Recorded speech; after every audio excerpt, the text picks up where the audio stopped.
Closing doors, please.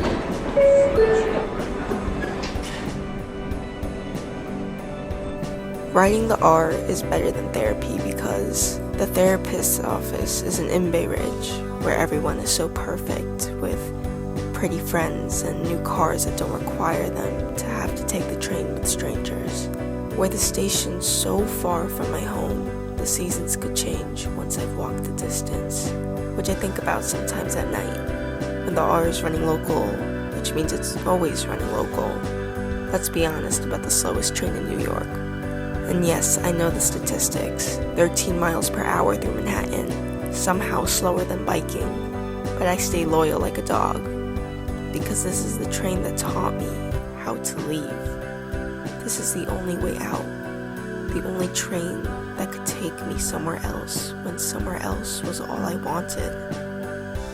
Counting the station like rosary beads, 95th, 86th, 77th, Bay Ridge Ave, each one a small whisper, a small hope I don't get mugged or shot or raped or beat, since the city is so dangerous, or at least because my mother says it is. And I confess, it is true, I drive my car like everyone else with their perfect lives and their perfect parallel parks along the avenues where we pretend we never needed trains or therapy or escape routes at all. But I've fallen in love with this line 3 times, and each time it ended at a different station. Once at Union Square, once at 34th, and the worst time at 36th Street, where the N and D run express above us, like everything else in the city that's moving faster than we are. Sometimes I think the R stands for regulated or redundant or remember when you thought you'd be famous by now. But really, it's just Ridge, as in Bay Ridge, as in the end of the line, as in where I go when everything else falls through.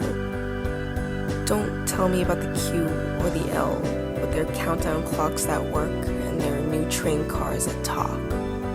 I like how the R's doors pause at Prince, how the AC dies before I get to Times Square, like clockwork every August. How the conductor's voice sounds like a trumpet played underwater.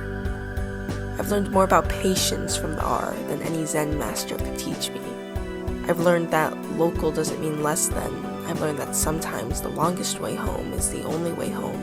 And yes, maybe I'm just defending my problems like everyone else in Brooklyn.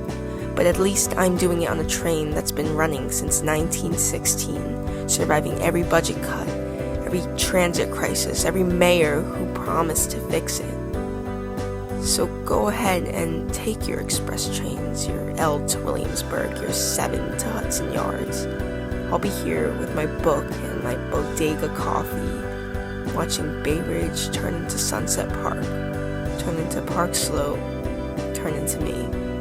22, at 25, at 30, still riding the same yellow line on the map, still believing that slow and steady wins something, even if it's just the right to say that you know what it means to want something reliable, more than you want something fast.